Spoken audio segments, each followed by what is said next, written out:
Good afternoon, everyone, and welcome to today's meeting of the Cabinet Committee Local Issues. The Chair of the committee has sent apologies today, so the first order of business will be to nominate a chair for this meeting. Please could I receive nominations from the committee? Councillor Hawkins. Please can I nominate Councillor Nosheen Dad? Is that seconded? Seconded. Agreed that Councillor Dad will chair the meeting. Thank you. Yes, please.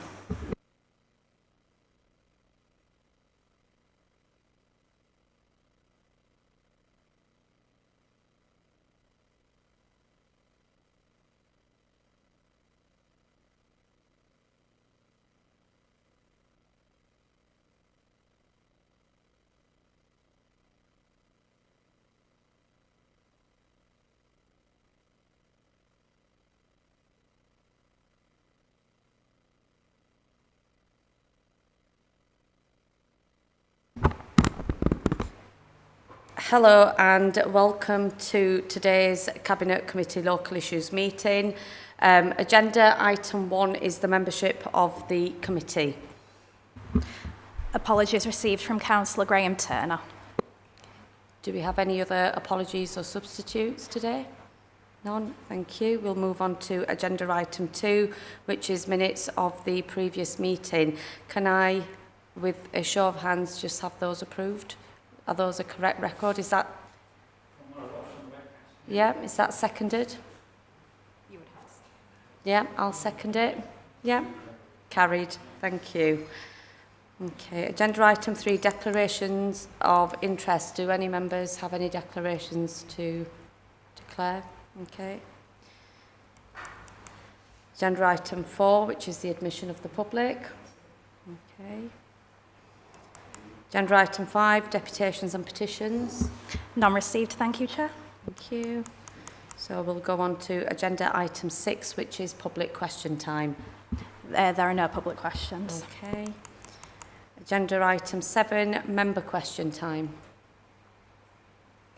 No member questions either. Okay, so we will move on to agenda item 8, which is the traffic regulation orders associated with the A638 Dewsbury-Cleckheaton Transforming Cities Fund scheme. Okay. Officers. Councillors, members of the public, good afternoon. My name is Armin. I'm the project manager of the A638 Dewsbury-Cleckheaton Sustainable Travel Corridor TCF scheme. As you are probably aware, this scheme forms part of a wider portfolio of works across the Leeds City region. It's all funded through Transforming Cities Fund.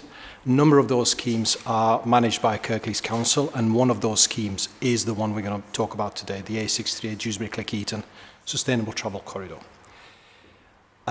As other TCF corridor schemes, this scheme is also looking at active mode travel, improvement to public transport reliability, and associated air quality improvements. So as a result, from day one, the objectives on this particular project have been anything to do with improvements of existing or new infrastructure when it comes to walking, cycling or wheeling, anything to do with improvements to bus journey time measures, reliability, access to bus stops, safety implications of active mode users, and associated modal shift that would achieve, and resulting air quality improvements as a result of that. So that's always been the objective of this project.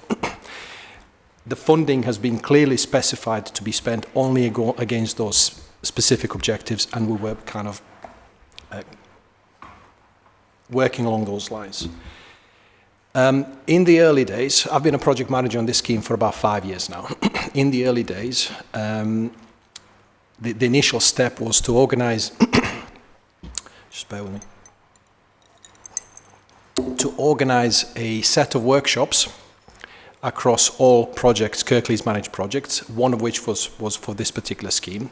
The project team invited who we felt were the relevant key internal to Kirklees stakeholders to offer inside knowledge of anything that we could potentially do along the corridor, starting at the Dewsbury Ring Road side, along Halifax Road, all the way up to the A638 extends in Cleckheaton. thus the scheme originally being called Dewsbury-Cleckheaton A638, the rest. We sat around the table. We had representatives from various departments, Kirklees departments, including highways, road safety, landscaping, street lights, urban traffic control, etc. We basically congregated around the table. This is pre-COVID, just to note. And we shared opinions, knowledge, put everything on the paper we thought, top to bottom, what could be done in line with those predetermined objectives that we could actually do along this corridor. So that was our first step in the approach. What we produced as a result of that exercise was what we referred to from that point onwards, and in Combined Authorities assurance terms, as a long list of options. So it was what we felt was amongst those present on the day in the workshop, what we felt was an exhaustive list of all the ideas we could come up with between us that are worth investigating further. What we then did is we applied something called multi-criteria assessment tool, MCAT for short. These are all standard tools used across the nationally to score against each one of those line items in what was a very long spreadsheet of things, ideas, on a like-for-like basis, so we can compare them like-for-like. So we had potential proposals along one side and objectives around the top. Each line item was scored against each of the objectives and were then allowed to be compared on a like-for-like basis. Some were beneficial against some objectives, some were detrimental to some objectives, etc. That resulted in a position where we could rank our long list of options. So we had at the top end, we had most beneficial, most useful items, and at the bottom list was least beneficial, nice to haves, if you want to call it. The next stage of that process was to target at the top part of that list, and we refer to that as a short list of options, the targeted element of that long list. We then took that short list and engaged with ward members to begin with. Back in the day, this scheme affected 7 different wards, and that's 21 ward members in total, including on top of that, we had lead members, and the leader himself, Councillor Shabir, at the time was a ward councillor in one of the affected wards. So the project team ended up speaking to quite a number of councillors who had very extensive knowledge of their wards along that, the A68 corridor, and we gathered their information and knowledge and feedback, more importantly, which was then applied to that long and short list of options. Some options were discontinued from that point onwards because council felt there was not something that they could support based on information that we were provided with at the time. We took all that information on board, adjusted the long list of options, re-scored it, re-ranked it, and we had an updated short list of options therefore as well. The next step was to go further afield, and we approached external stakeholders such as Arriva, the bus operators, for example. We presented the full list of bus-related measures in that short list of options to Arriva, whilst they approved and were supportive of all the aspects that we were looking to at that time. This is all concept stage, for your information. They were in support of everything we were proposing to do or consider along the corridor. They did highlight to us that number one hotspot for them was not the A638 stretch, but the Bradford Road approach to Chamber from Oakenshaw. Their claim at the time, once again pre-COVID, was that they regularly experience up to 25-minute delay during peak periods on those services that actually operate during those times. And politely asked us if we could extend our study area northwards to incorporate that bit. And I think that's where the discrepancy in the title and what we ended up doing eventually arose, we could no longer change the title because it went as far as central government and it would cause too many problems. So we stuck with the title. What we then did is took that on board, updated our long list of options, short list of options, rescoring all that, added a few more entries in regards to what we could potentially do on that particular link. The logical thing we could consider on that approach is how do we flush the queue? How do we improve the entry capacity to the roundabout to get rid of the queue and then the buses would not be delayed? That was the obvious thing to look at first. So what we did, the project team then immediately engaged with National Highways, who are the All the entries to that roundabout, other than the Bradford Road from Oakenshaw, are under the jurisdiction of highways, national highways. It's a strategic highway network, road network. I personally had a discussion with them, and it was highlighted to me that I wasn't the first person approaching them with this request. Others from Kirklees Council in prior years approached with the same request. Their stance at the time was unchanged over those years, still the same position, as follows. The Chamber roundabout is operating it's oversaturated, it's operating over capacity, theoretical and practical capacity, should I say, on best of days. We all know that M62 or the network in the area is very sensitive to what happens on the M62. A little incident, everything clogs up. So on the best of days, they're having problems.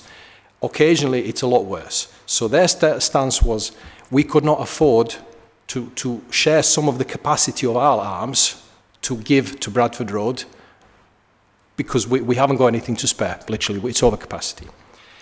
So this discussion came to an end, to a point where whatever we do regarding the approach itself, whether it's signalisation, whether it's anything to do with that would affect the capacity of that approach, they would heavily object to. And therefore that wasn't really an option we could proceed anymore. The logical alternatives that we could consider at that point, we're still facing an issue of 25 minutes delay. It's perfectly aligned with our objectives. It's exactly what central government is giving us money to tackle these things, so we can't ignore it. So we're progressing with development of that.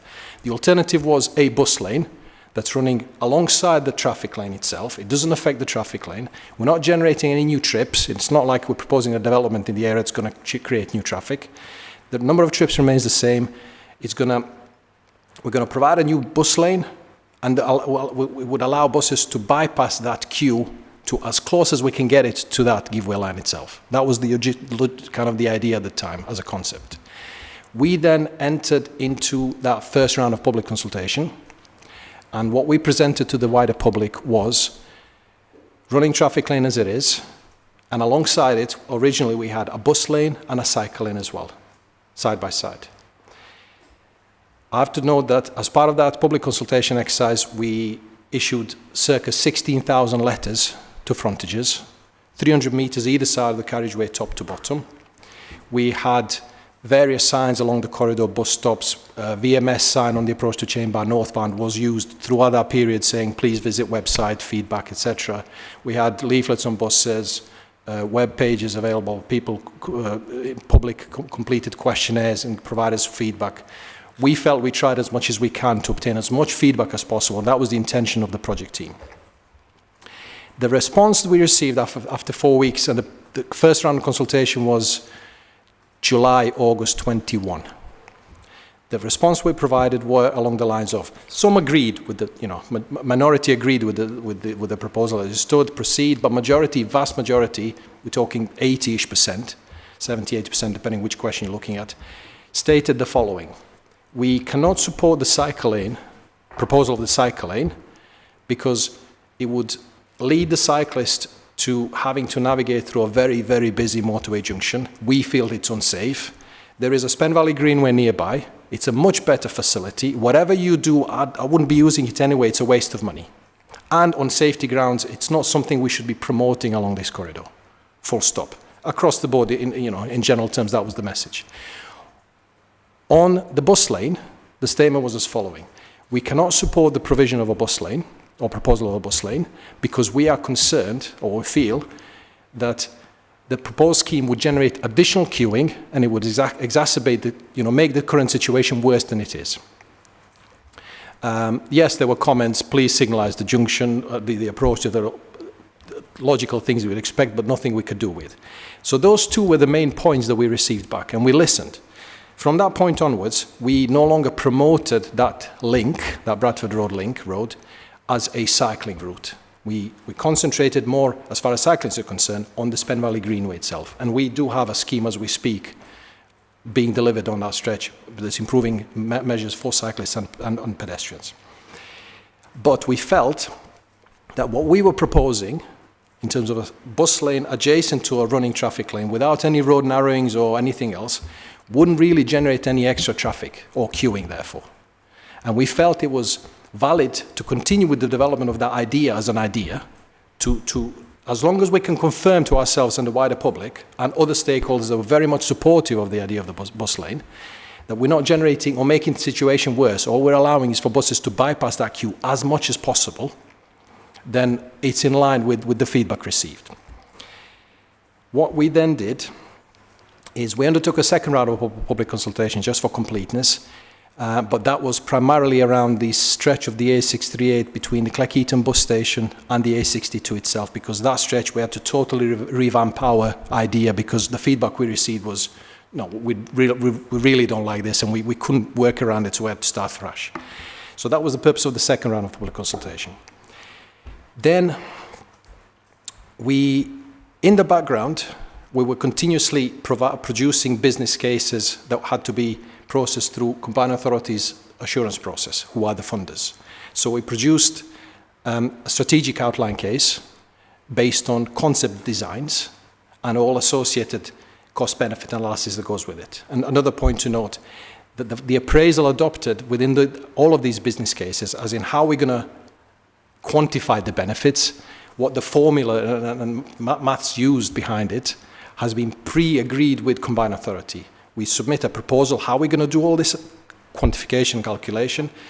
The appraisal team in Combined Authority looks into that, comments accordingly, and we end up with a mutually agreeable method of works. And we stuck to that approach throughout the whole process. So it's pre-approved by Combined Authority before we undertake it. So strategic outline case was built on the back of concept designs. We developed an outline business case that was built on the back of prelim designs, so slightly more detail at every iteration. And throughout these iterations, designs tweaked accordingly in line with the information that we received from stakeholders, internal colleagues, road safety audits, wherever it was. And we got to the detailed designs that were part of the full business case that was submitted in December 23. I will now hand over to my colleague Jason Jones, who is the lead designer and has been managing that development of those designs through that process up to full business, up to detailed design. Thank you. Thanks, Armin. So following Armin's overview of the business case and early stage consultation process, I'd like to just take a few minutes to go through the detailed design development of the A68, with a focus on the engineering design, associated traffic regulation orders, road safety audits, and construction-related planning and communication. As part of the design development, as part of the corridor scheme, the design for Bradford Road was developed to address long-standing issues with the journey time reliability and to support the increased uptake of sustainable transport modes. The design evolved through preliminary, detailed and technical approval stages, incorporating established design standards and road safety guidance throughout. The key intervention involved a 24-hour, which I believe Armin's mentioned, southbound lane, the bus lane, approaching to Chain Bar, enabling through localised widening. This approach was chosen specifically to retain the existing traffic capacity and avoiding the removal of the general traffic lanes. The bus merge zone has been designed in accordance with the DMRB standards, as you'd expect, Kirklees standards, and where we can, any other standards that may well have been of use to us. And obviously this, like we mentioned before, has gone through a road safety audit to ensure the sufficient lane visibility for safe re-entry into live traffic lanes. So we have considered the whole process. At Rawfords, which is another part of the TRO process, the scheme has included the conversion of the cycle lane into a mandatory facility. It's one of the objections that we received, so I thought it's worth mentioning. And at Northgate, in the Cleckheaton town centre, the design includes a vehicle movement prohibition to support public rail movements. Again, something that was we've had some objections against. The reason for that is improved pedestrian safety, reduced through traffic. This ties into the overall aim of creating safe and more attractive spaces for people while prioritising access for buses and active travel users. As we're all aware, we're aware of the TROs that have been put forth. So in terms of the bus lane, we've got the TRO for that, prohibited vehicle movements for Northgate, introduce waiting restrictions along key pinch points to safeguard pedestrian visibility. And objections, particularly for the Oakenshaw, focused heavily around the bus lane. These have been reviewed in full and responses provided as part of the report. It's important to note that many of the objections raised broader concerns about the principle of the scheme rather than the legal function of TROs themselves. Road safety audits, all proposed under the scheme, have gone through a road safety audit, completed over stage 1 and stage 2, and the recommendations have been fully incorporated into the final design. This includes refinements to the bus merge point, HGV turning movements, and pedestrian crossing locations. No fundamental design issues were raised that could prevent safe operation. We've basically addressed all issues that were raised as part of the RSA. Briefly on the construction and communication, sure, it's something that will come up. The scheme has been programmed to minimise disruption for the public, especially. A phased delivery plan will be published, including traffic management, schedules, and advance notices to affected stakeholders. Communications during the construction will include weekly bulletins, dedicated contact points, and signage for both residents and businesses. In summary, the detailed design has been developed to a high standard, supported by the road safety audit, and with due consideration to the existing road users and the constraints. The TROs are necessary to implement the infrastructure and to meet the objectives of the Transport for Cities Fund, delivery real-time improvements, reliability, safety and sustainable travel infrastructure across the strategic corridor. That's my speech. Thanks. Sorry.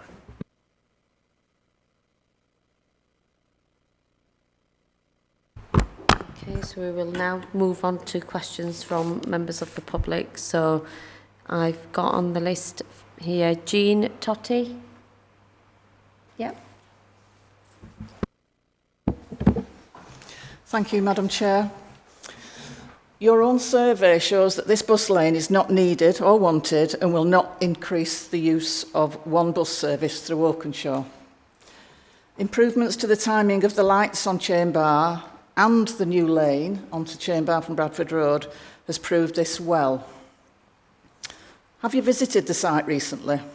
And have you reassessed bus journey times? You talked about it from 5 years ago. If not, why not? And have any councillors even set foot in that area recently? It's known that Kirklees has the highest levels of out-commuting in West Yorkshire, hence the car journeys and trains from Lowmoor Station, which are favoured with free parking. So that's why the motorways are useful and Chain Bar is always busy. Throughout the consultation, there appears to have been no comprehension of the number of HGVs using this unclassified road. Do you even know how many distribution centres logistics companies operate from Lowmoor and now Oakenshaw? There are 12 at Lowmoor, plus 3 now at Junction 26 Industrial Estate, with the latest one, Deli Fresh, being last mile delivery.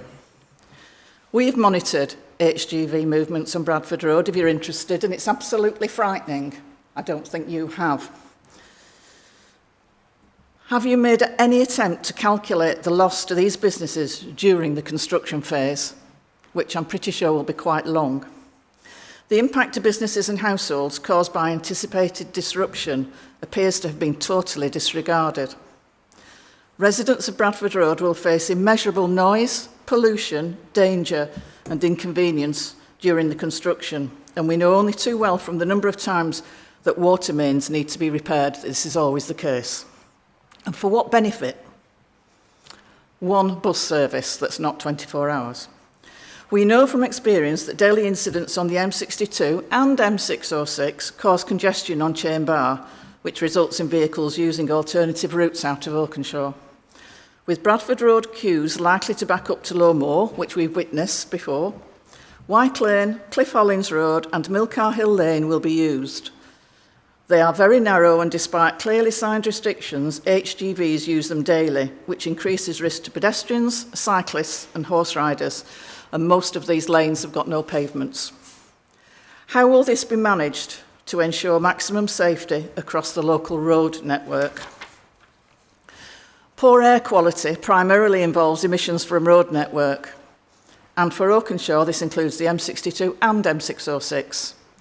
The greatest contributor is stop-starts, which will increase considerably throughout the construction phase, and then again as the bus must cross to the outside lane and wait to access Chain Bar, because they'll still have to wait at that junction. How can change be monitored when there has been no air quality monitoring north of Chain Bar?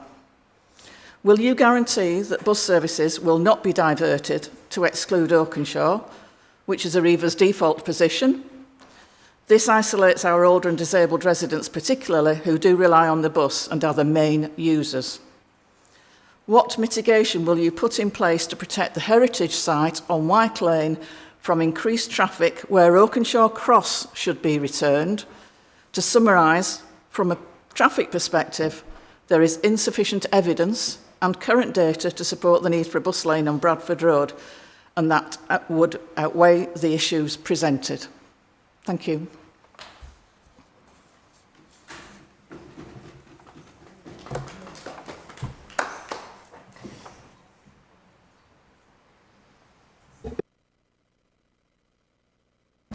So, officers, would you like to take a couple of questions and then answer, or do you want to do each question at a time? It's completely up to you. Each question at a time. Okay? Yeah. That's fine. Right, so does anyone have a response for Jean?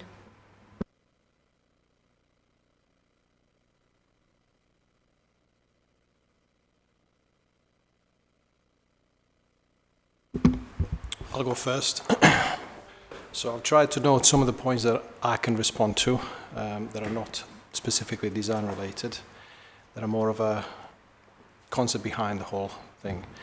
I think it's quite clear to see that the concerns... Apologies, is that better? Apologies. I think it's quite clear to see that concerns the local community has, it's far-reaching, it's quite a bit beyond what today's session is about, which is the bus lane only. The issues around the entrance of the roundabout, we stipulated clearly that it's beyond our jurisdiction. We can't really do anything about that. We've tried. The issues about planned developments in the area, irrespective of whether the bus lane goes ahead or not, will still materialise. Would you agree? Well, yes, we're living with it now. Sorry? We are living with it now. Yeah, of course. Yes, I'm not disputing that personally from my point of view. But I personally do not see how that single bus lane being built on the side of an existing traffic lane without looking just at the bus lane proposal itself, excluding all the other, background noise, how can that increase on the queue length and exacerbate the current situation, which I appreciate is really bad for you? How can it make it worse? And my question was, have you visited recently? I have. Any of you? I have, yes. I can't speak for others. Yeah. How recent? Last time I was on site is probably 4 months ago, when I needed to observe certain things. Sorry, just before you come in, I just want to remind members of the public and officers that it's not a discussion. So once you've asked your question, officers will answer that question, to the best that they possibly can. I just want to make it fair because we've got a long list, and I want everyone that's here today be given the opportunity to ask their questions. So once you've asked your question, just wait for the response. I don't want this to run from discussion, please. Thank you. Thank you, Madam Chair, but there are a number of questions that I posed. Yeah, apologies. But we'll try and get Yeah. through them as fast as we can. I just don't want it to be where other people aren't heard. Thank you. So I'll try and cover some of the aspects, as I said, that I can cover. I mean, this proposal, this project is a long-term strategy. Yes, there is a single service using this link. Yes, it's a four per hour. It's not great. Yes, you've highlighted the fact that occupancy on these buses is not great, and a lot of them get cancelled. Fact. But it's a long-term strategy. The project team believes that the provision of that bus lane will not make that queue any longer than it currently is. It will allow buses to bypass that queue by some measure, not all the way to the front of the queue. Road safety audits have been undertaken and confirm that it's in line with the current standards and it's in a safe manner. It's a long-term strategy, and it's also part of a corridor treatment. It's a combined effect of what we're trying to do from top to bottom that will add value. Bus journey time savings, data being old, or how old is it, was the question. The full business case that was submitted in December 23 looked at the data based on November 23 sets. What we did is we utilized the BODS, which is Bus Open Data System, which is basically a system that allows you to select 2 points on a road link, which is start and end of the bus lane in this case, and over a period of time it collects the bus journey time data and excludes all the waiting time of bus stops, etc. That's the data that we utilize for the benefit of the full business case. We appreciate that the pre-COVID congestion was, based on what we've been told by Arriva, was a lot worse than it is currently, but it'll probably get there very quickly again. Trying to remember what the other questions were.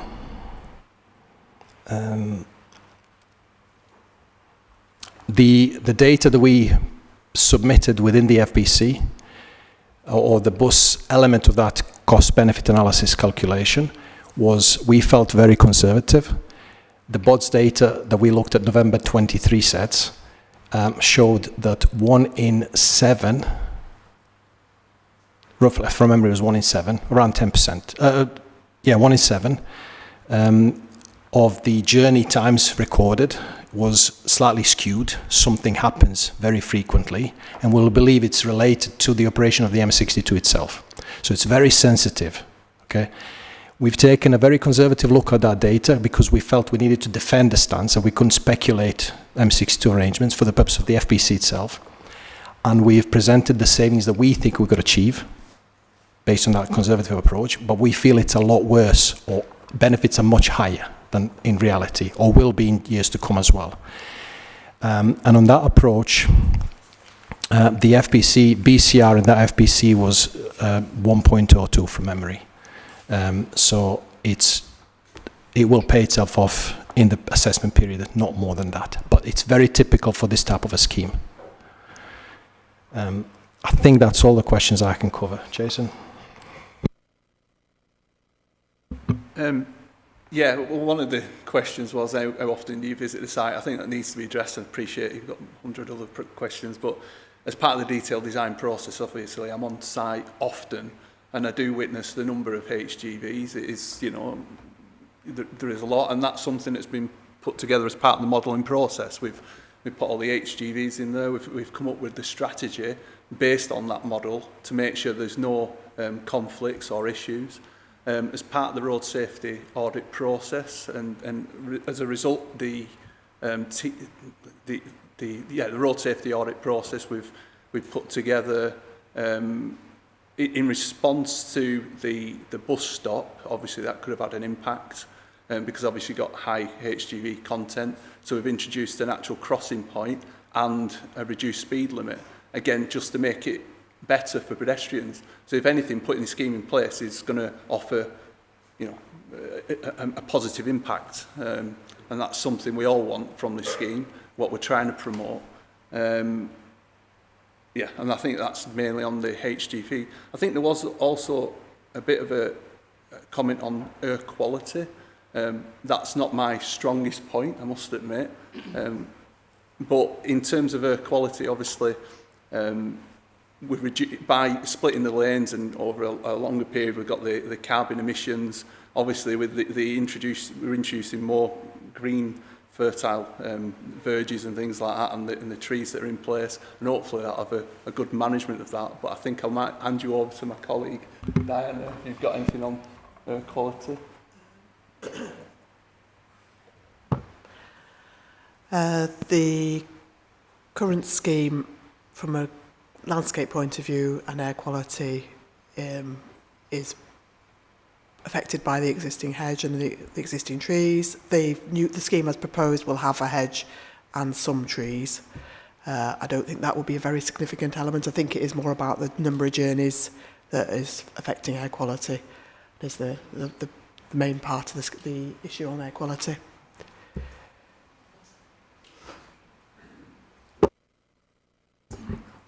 Okay, thank you. Next question is from Michael Brown. Thank you, Chair. Members. Right, just a quick consultation fact to bear in mind. The word Oakenshaw was omitted from all documents, even the flyer that actually came out. So who in Oakenshaw is actually going to take heed of these things within the A638 corridor? Why did that not happen? Since we made the community aware, it's presented a 98% disapproval rating by the residents, and that's based on 200 plus respondents. All those people could have had a say in the original consultation had they been notified correctly and had a little bit of... I'd like to say that the West Yorkshire Combined Authority and the officers, and I'm going to read a statement from the letter in a minute, have been quite disingenuous to the Oakenshaw community throughout this. I'll just like to read the statement coming from the report that's been presented to the committee. The majority of objections received to this TRO were made to the principle of widening Bradford Road Oakenshaw, to the provision of formal pedestrian crossings, generic loss of parking for overall transforming cities fund project, the loss of trees and environmental damage, the lack of consultation of the principles of the scheme in the past, congestion and disruption that will be caused during construction, and there being a greater need for the introduction of signal control at Chamber Roundabout as an alternative. What I find disingenuous about this is the committee's response, which says, these objections do not relate to the proposed TROs, and in that context are not relevant to the consideration of the implementation of a bus lane. So basically you're rejecting, we haven't been given an opportunity, and now you've rejected our objections. Why were we not allowed to object in the first place with a decent methodology, with Oakenshaw in the consultation documentation? Right, back to my pre-recorded script. According to the outcome report, the Zone 1 project has 4 objectives, none of which will be met. Number 1, to improve bus reliability and attractiveness. Well, you had 33 pages of negative comments from Cleckheaton residents, not Oakenshaw residents, Cleckheaton residents. And I think that speaks for itself regarding the bus lane. Number 2 was to improve the provision for cyclists. Cyclists don't use that route. Why? Because Chamber's too dangerous. The third one, to improve air quality. The negative impact on air quality during the construction phase alone will far outweigh any spurious future benefit. And fourthly, to allow more people to walk easily and safely. I go back to the cyclist point. Nobody walks that route. As civil servants, you'll understand SMART objectives. They must be achievable and relevant. If this TRO passes, you fail. The Zone 1 project will also fail the Combined Authority's very own value for money criteria. Number 1, economy. The business and design case that was presented monetises a potential benefit, which the project manager spoke about, of 315k. That was the figure bandied around. Did you consult Rachel from accounts to get that figure? Because who on this earth projects something with a 60-year benefit forecast? 60 years! It's laughable. And what about the disbenefits to the logistics companies? Local to Oakenshaw. During the construction phase alone, a conservative figure will be around £1.5 million as a disbenefit to these companies. Clearly, Kirklees doesn't care about local business. The second point is efficiency. The 268 is the worst bus service in the north of England. Fact. A bus lane will not make this service efficient. The Arriva management should be looking closer to home to resolve this issue. The third value for money point, effectiveness. The local communities have told you time and again that the bus lane will not attract passengers. So why are you ignoring them? Heckman-Wyke received a new bus hub in 2015. Did it attract visitors? Local business says not. Did it attract more bus passengers? Arriva says not. I would therefore like to ask why this authority saw fit to approve a £10 million investment to replace it when it was deemed to represent poor value for money by their very own assessors. Just about finished. The TCF is public money and should be spent wisely on projects that meet the aims of the fund. The TCF national evaluation from this year identified value for money and recognition of disbenefits as areas for improvement, which means basically failures. You have the chance to avoid the waste of possibly 1.5 million, 6 million. How much is this going to cost? We've asked, but nobody comes up with a figure. This bus lane is not required. If this was your business capital, would you invest? No, of course you wouldn't. This TRO must be rejected and the Zone 1 proposal must be removed from the scheme. Thank you.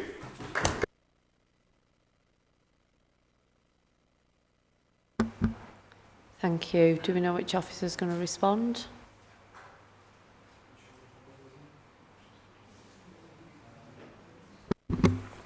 I'll cover the aspects that I've captured and that I can comment on. I think one of the questions was why was the Oakenshaw community not consulted appropriately. The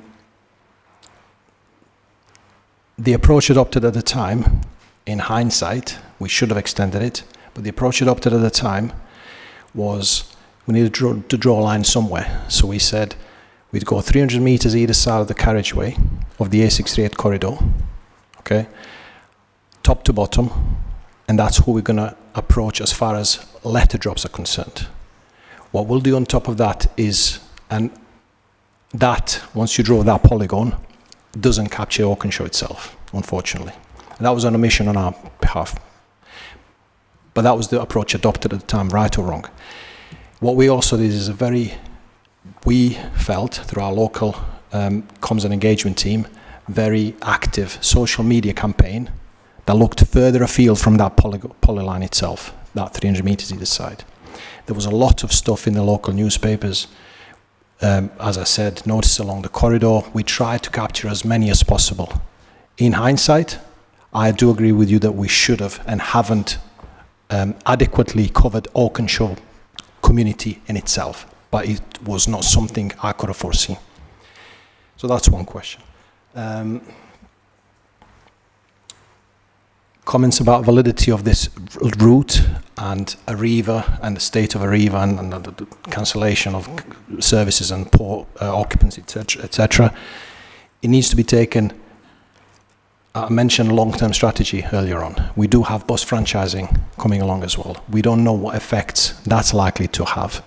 I'd like to think it's going to have positive effects because it's going to be controlled locally rather than by bus operators themselves.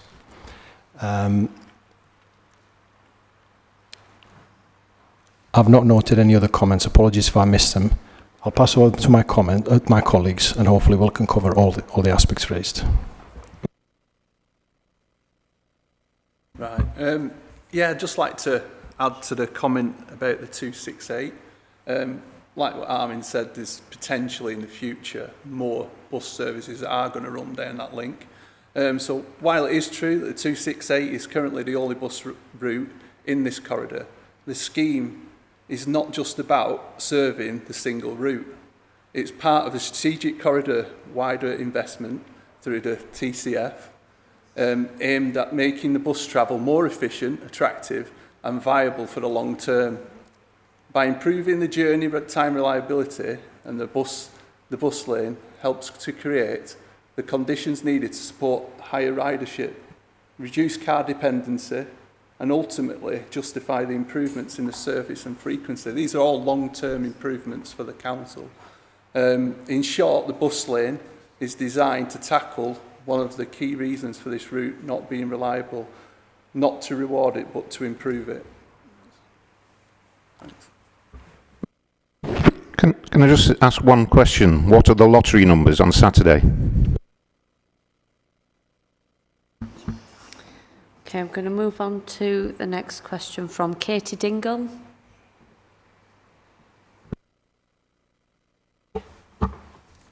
I'm representing the residents within and just outside of the bus lane zone.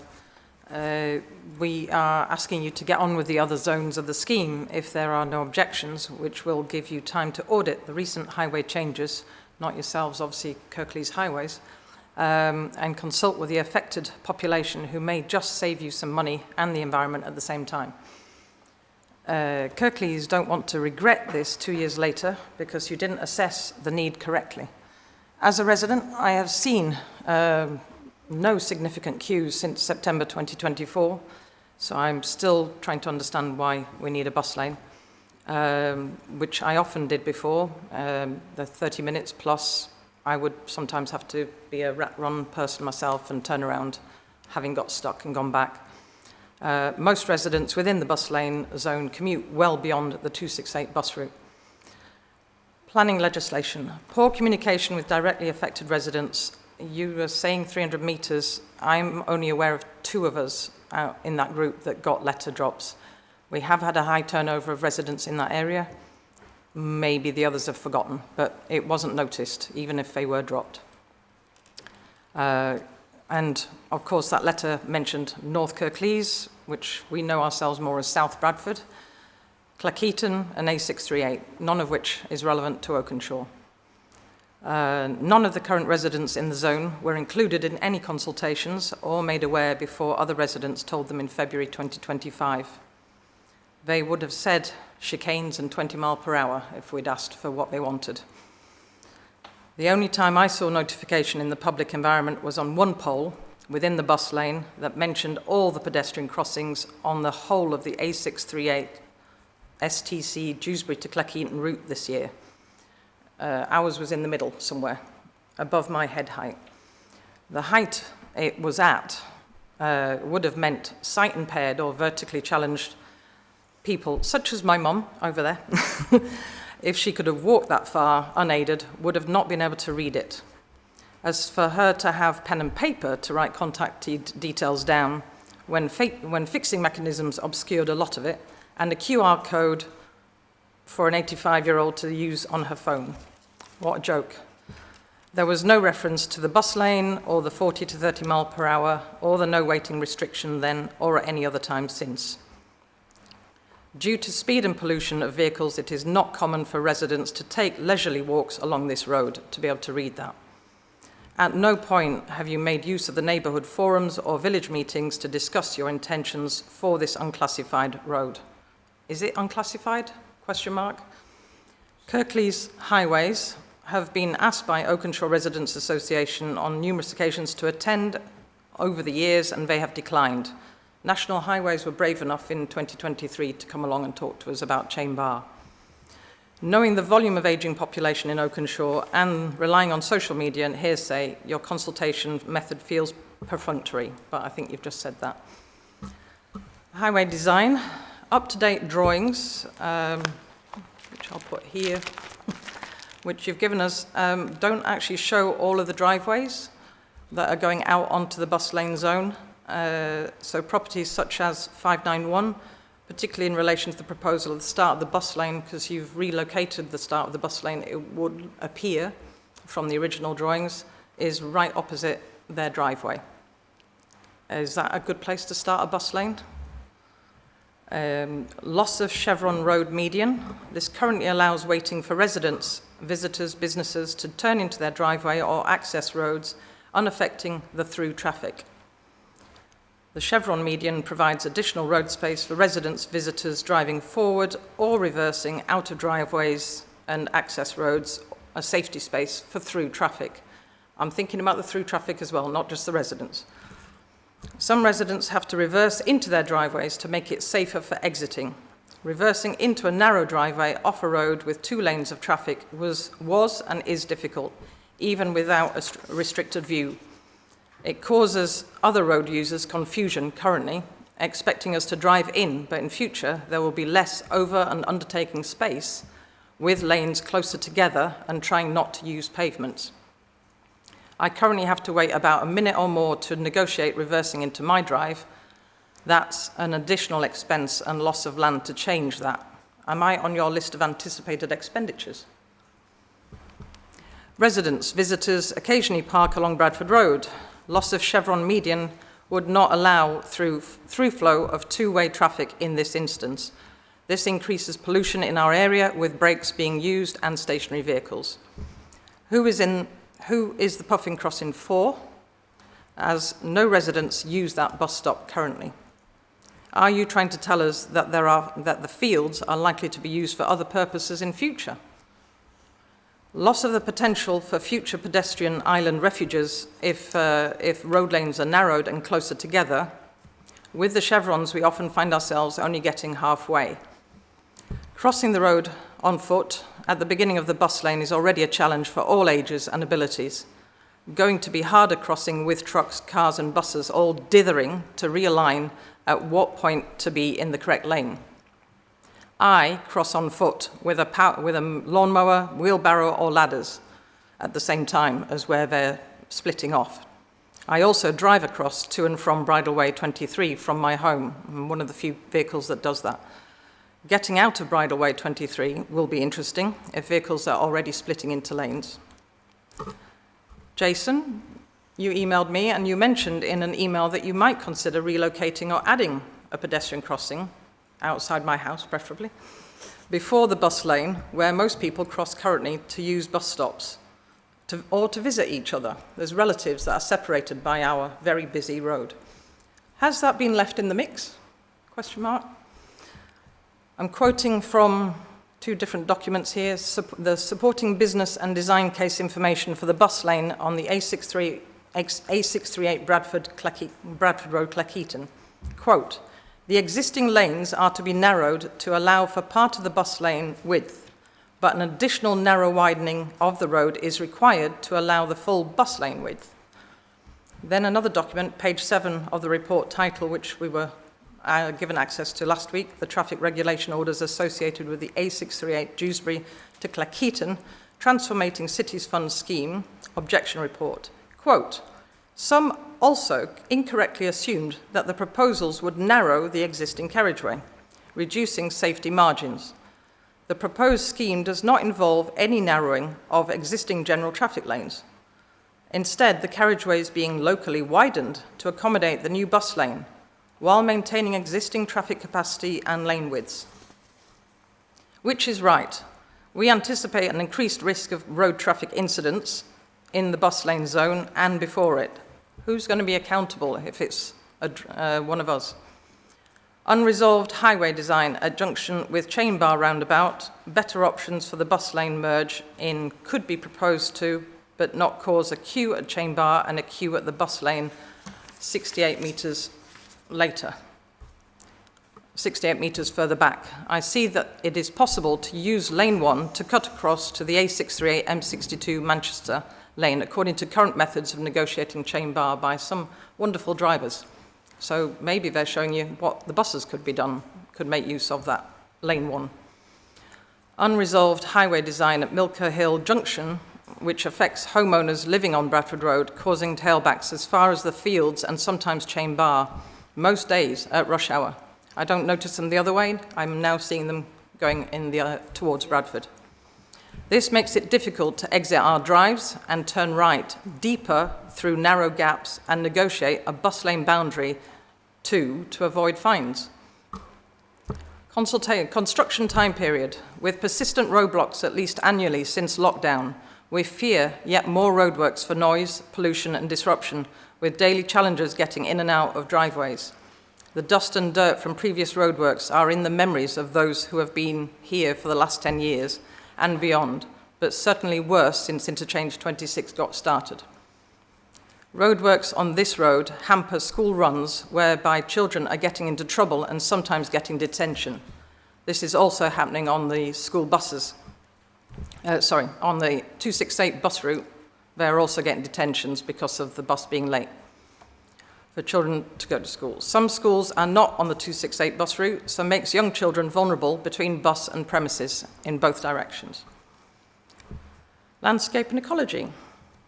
An established wildlife habitat corridor, home to insects, mammals and birds that we enjoy watching and listening to from our homes or as we drive past. It's a refuge for pets as well, on one occasion for a peacock. Several blackbirds are using the tree corridor as well as our gardens. I've seen them nesting there this year. The populations down south are affected, so why is it okay to decimate their foraging zones up here? It provides a noise air pollution buffer, sound and visual screening to residents and users of Bradford Road, both on foot and in vehicles that the replacement saplings will not offer for many years. Mature trees absorb far more carbon per year, so why not add to them rather than remove? Residents were told at a meeting before Interchange 26 was started that the tree corridor would serve as a visual screening from the ugly units that block the landscape. Why now, then, are they no longer necessary? In Councillor Munir Ahmed's response to Councillor John Lawson's pre-written question at a council meeting on the 23rd of April about the environmental impact of the removal of mature trees and hedgerows, he stated, "We are currently exploring options to identify where this replanting regime will be carried out." What has changed since the first document that said the supporting business and design case information for the bus lane, and quote, "The proposed replacement planting scheme results in a sustainable line of trees and hedgerow with a more biodiverse, native and robust set of tree species, planted at better spacing than the existing. It is acknowledged that the scheme replaces existing established trees and shrubs with young plants that need to be established." Where are they going to go? It currently absorbs a lot of fly tipping, does the verge, and rubbish thrown by drivers, their passengers and pedestrians, other than in our driveways. Whole meals at times I could probably eat quite well if I could just time it well. Where will this go in future? It also helps to regulate temperature control for road users and our front gardens from the hard surfaces of the unclassified road, question mark, and the motorways, and the verge absorbs a lot of the standing water or surface runoff that the storm drains can't. We've had floods at the brow of the hill in the past, almost on an annual basis. What happens in future? Helps to limit traffic speeds by reducing the field of view for drivers, making them more cautious as to their surroundings. Can't believe I'm saying that, because in reality we can get up to 70 miles an hour on our road, but some of us sensible drivers are conscious of the trees. When in leaf, the trees provide a green gateway to the Oakenshaw community, a tree tunnel with a semi-continuous canopy overhead, which hopefully will slow down some drivers. Thank you.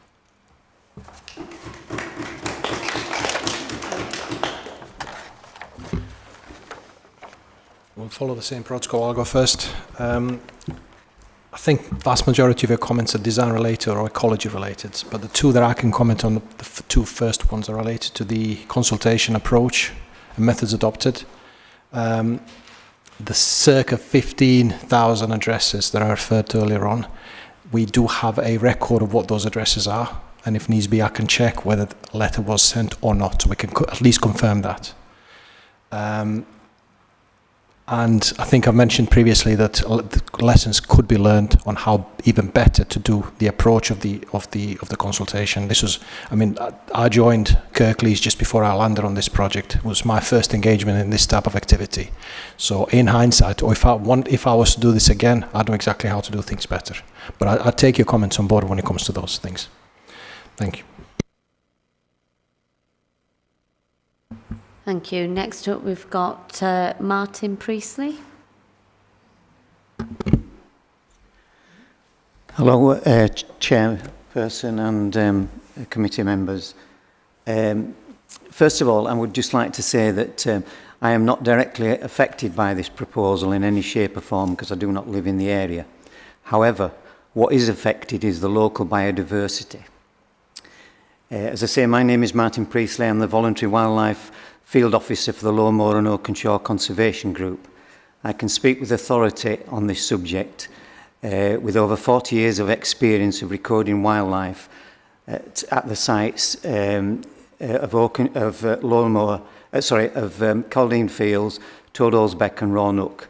To date, we've recorded nearly 1,000 species so far, and I've worked alongside Bradford Council, Countryside Services and Yorkshire Wildlife Trust, advising them on biodiversity net gains in and around the Oakenshaw and Lowmore area. My question is, has any ecological surveys, i.e. bat surveys, or any impact on assessment of local biodiversity being studied while this proposal is being thought about? Firstly, I would like to raise the awareness of habitat and biodiversity losses should this proposal go ahead. The predominant species in these hedgerows are hawthorn interspersed with elders. This is the hedgerows, forming extensive stretches that serve as a vital green corridor. And I'm glad that you recognise the word corridor, because we recognise that as a green corridor. These hedgerows provide valuable food sources such as berries and insects for a wide range of birds during the spring and autumn migrations, guiding them towards the nearby nature areas of, as I've said, Toadall's Beck, Roanoke, local nature reserve, Lowmore Banks, which also is a host of a thriving ecosystem. Additionally, these hedgerows offer safe nesting opportunities. We've already mentioned about the blackbirds, etc. Due to minimal disturbance, because whilst people may say, oh, there's rubbish down the side, you get very little human activity down there, which is great for the wildlife. The loss of many mature, healthy trees within the hedgerows, like the common ash, is deeply concerning. The Tree Council notes that the ash tree supports 955 associated species, including 45 obligate species that rely exclusively on them, and 62 highly associated species rarely found elsewhere. Many of these ash trees in which we're talking about are enveloped in ivy, which also forms a crucial ecosystem, providing nectar, pollen, berries for insects and birds during autumn and winter. Also sheltering various invertebrates, bats, birds and small mammals. In addition, the ivy leaves are an important food source for caterpillars of many butterflies and moths, including the holly blue butterfly and the swallowtail moth. Both of these species are recorded at nearby Toadall's Beck, which is literally possibly half a mile or 3/4 mile away from the bus lane. Its flowers are also invaluable late pollen and nectar sources for many pollinating insects, including bees, hoverflies, wasps, butterflies and moths. Together, these mixed hedgerows and mature trees, particularly the ash covered in ivy, create an essential green corridor that sustains biodiversity and links neighbouring wildlife sites, making the destruction of this habitat a significant ecological loss. In your framework, you say the loss of these mature trees will be replaced with what I assume will be sapling trees and shrubs. Just one point, in today's press, it was noted that 100,000 saplings during the UK have been lost this summer due to drought. So it questions what maintenance you are going to put in should this unbearable scheme be put into place. The ecological impact of replacing mature trees with saplings is significantly due to the time it takes for the sapling to develop comparable ecological functions. Mature trees provide critical habitat, food and shelter for numerous species, supporting biodiversity at a scale that saplings simply cannot match. For example, mature trees often have cavities for nesting birds, bats and insects, as well as dense canopies like I've spoken about the ivy. These offer shade and regulate the microclimate. It should be remembered that in the interim period between planting a sapling and its growth into maturity poses a significant challenge for biodiversity. Mature trees provide essential habitats, food source and shelter for a wide range of insects. And as I said before, saplings cannot replicate this function. The absence of mature trees during this period of interruption interrupts the ecological cycles, leaving species that depend on trees' resources displaced and vulnerable. Wildlife connectivity between non-woodland trees at the bus lane site and the nearby nature-rich habitats of Toadall's Beck, Roanoke, Calding Fields and Lowmore Banks. As I've stated, Toadall's Beck is possibly around about half a mile to 3/4 mile away from these sites. And I've got a small map here that just demonstrates that point. And you can see that the connectivity through the corridor actually comes all the way through into Toadall's Beck, Roanoke Nature Reserve and beyond. A brief sample of this is some of the species of Roanoke and Toadall's Beck. To date, we've recorded 136 different species of birds at Toadall's Beck and the place I've mentioned, either breeding or visiting during migration, 22 species of butterfly and 451 species of moths breeding and visiting. That's just a sample of some of our recordings. But just to get my point over about the use of a wildlife corridor and how this is such a vital area in our environment, is the lesser whitethroat, which is an uncommon breeding bird in Bradford.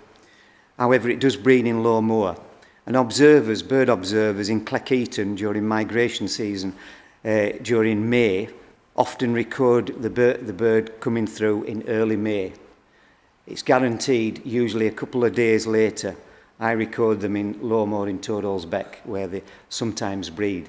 So in my opinion, as studied wildlife in this area, I know for a fact that they will be using that wildlife corridor that we talk about where the bus lane is. Lowmore Banks, again, is very close to this area, which is a new site. And earlier ecological studies have suggested that there's 5 migrant warbler species that are breeding there. Some as uncommon as the lesser whitethroat. Again, in my opinion, they will be using that green corridor where the bus lane is. I have spoken about the wildlife corridors and their importance and the mature trees and hedgerows at the proposed bus lane site, which is an excellent wildlife corridor. And this only facilitates the reason why all these species are at Toadall's Beck and Roanoke. I would like to read you just very briefly a press release by the government. Right, they're doing a survey of non-woodland trees that on the 5th of April 2025. They're going to carry this survey out, which obviously they've done. And the whole reason for this is England's non-woodland native trees, which account for nearly a third of our national tree coverage, has now been mapped, or is going to be mapped by satellite imagery by the UK's Government Forestry Research Agency. This innovative map will then provide comprehensive views of these trees, enable conservation groups and local authorities to better identify areas of natural depletion, nature depletion, and strategizing tree targeting planting schemes. By pinpointing isolated trees, the bus lane that could be linked to nearby woodland areas, this supports the government manifesto to create nature-rich habitats like Toadolsbeck, Roanoke and beyond, and to achieve the legal target set out by the government of the England woodland canopy reaching 16.5%. By destroying this green corridor, a crucial biodiversity link to our nearby areas, which I have spoken about, will be decimated and will go against contradict the government's manifesto goals for creating isolated tree and woodland areas. And I finish by saying, to summarise, the hedgerows and trees at this site are a crucial green corridor for the richer biodiversity, both at that site and beyond. The planned replacement of mature trees and saplings will totally fail this long-term ecological gap, as saplings require decades to fulfil, as I have spoken. So I urge you to reconsider these proposals for the profound loss that this will represent both locally and to the sites that I have mentioned. And I will just then come back to my original question, as any detailed ecological surveys, i.e. bat surveys, etc., because we have got bats in the area. We've got bats in two species of bats in Toadolsbeck, both species of pipistrelle, both the which we recorded at 45 hertz and 55, and also the nocturnal bats as well. And I'm sure they will use that corridor. So my question is, has there been any ecological surveys carried out for any local impact studies for the biodiversity effects of the area? Thank you.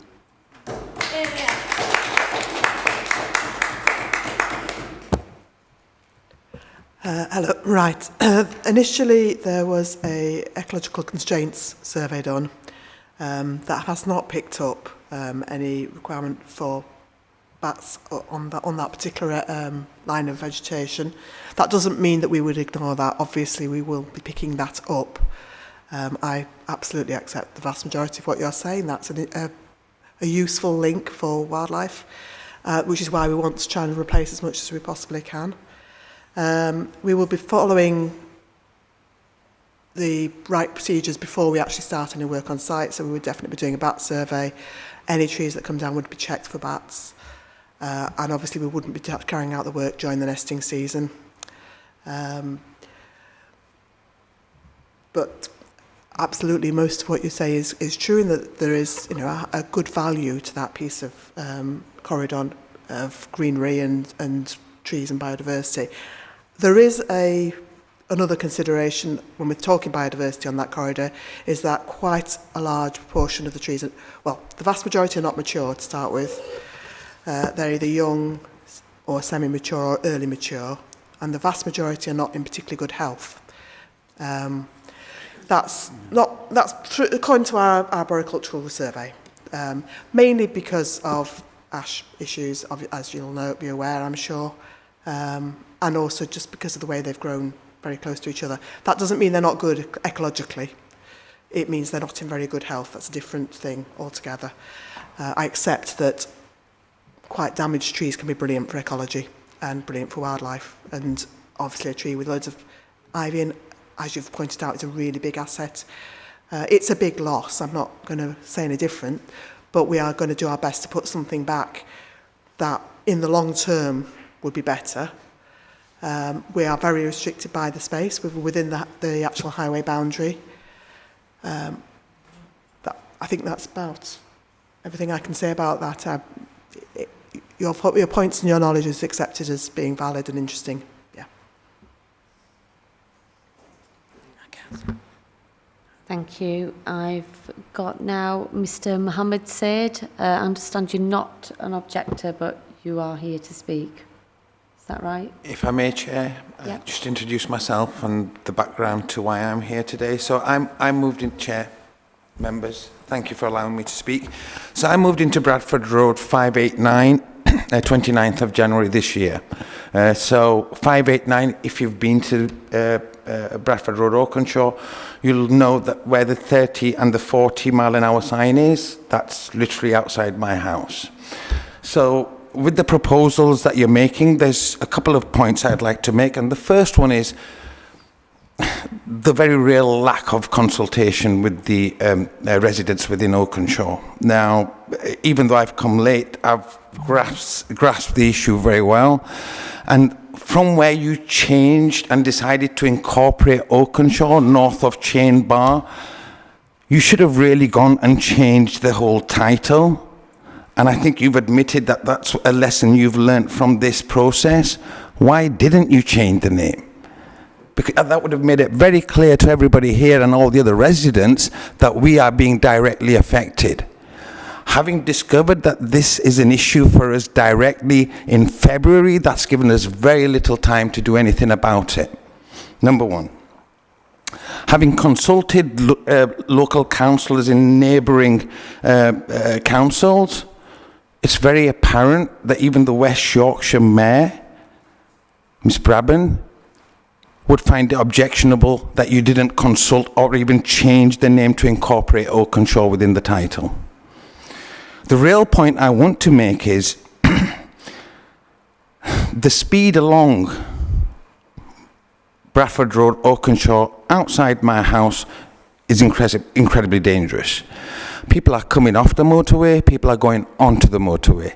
My daughter, who is now 22 years old, was involved in a collision trying to exit our house onto Bradford Road. There was a car overtaking another car. My car was a write-off. She survived. There's nothing wrong with her, thankfully. But the car was a write-off. Now, I have another child who's recently passed. I have another child who's in the process of trying to pass. They're going to be having to navigate that stretch of road, which my understanding is going to be the chevron, the bit of grey space in the middle, which allows through traffic to keep going while we're waiting to enter or exit, will disappear. That will potentially increase the risk of an accident several-fold. Now, I understand you've undertaken safety reviews, etc., but I'm just wondering, has that been considered? There's about 12 properties, some of which the demographics are changing. Younger families are coming in, younger children are there who will be passing in the next few years. I understand you've tried to look into the future, do some horizon scanning as well. I'm just wondering if you considered what effect it's going to have on the direct and real effect it's going to have on the residents trying to enter and exit their properties all along that bus lane. And I'm actually surprised at how well-mannered this group has been today, because in private we're pretty livid at what's going on. I'm sorry, I hope I didn't say anything wrong. That's me done. Thank you.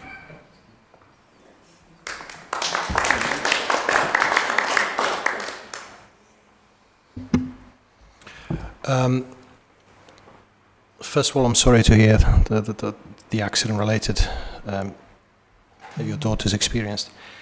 And I'm glad that she's okay.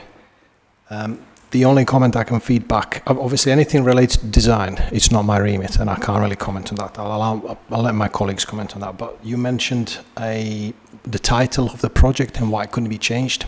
As I mentioned previously, the original remit was not that far-reaching, and we picked a title to go with that was valid at the time. That title was referred to Combined Authority and furthermore onto the central government as such. and it would have complicated things a lot more than the benefits it would have brought, in our opinion, by tidying things up for clarity's sake. So that's the reason as to why. We can agree or disagree on it, but that's the reason why. In regards to consultation, my remit once again has been up to first and second round of public consultation. So this is 21-22. The TRO consultations were led by Highway Design Team, and I'll give them a chance to comment on that front. I can't comment on that bit. I think the rest was design related, so thank you. Yeah, so obviously we've taken it into consideration, like we mentioned, as part of the road safety audit process. And as part of that process, we're obviously reducing the speed limit, which is part of the TRO that's put in place, so that'll be better for anybody coming off the driveways. Tracking's been done, so this is vehicle manoeuvres tracking throughout the scheme, just to see if we comply. Again, part of the road safety audit process. There's a signalised crossing point, which we're introducing. That's partly for the safety of users of the buses, but also has a direct impact because anybody from the properties can also make use of that crossing point when needed, which in essence it slows down the traffic because somebody crossing that point will be slowing down the traffic, and it has a resultant effect and improves safety. In terms of the visibility improvements, coming off the roundabout, a reduced speed, it reduces the distance, the stopping sight distance. So from that perspective, because you've got more time to react to potential people coming off the drive, the same response really in terms of visibility. Yeah, I think that addresses that query as much as I can do. But obviously there's going to be a resultant safety issue. You might be reducing the speed, but it's enforcing that, and that's where the other queries come in. A 40 mile per hour speed limit's already there, but and a 30 mile per hour speed limit will help, but yeah, only time will tell. It's got to be better than the existing situation. Yeah.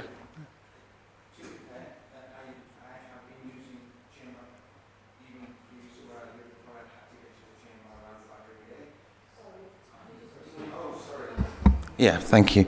So even on a normal day prior to moving here, I'd have to get to the chain bar roundabout. Now, the changes made on Bradford Road at the bottom, they've made a huge difference. I'm not sure if you've noticed, but I think they have, on a personal note, made a huge difference.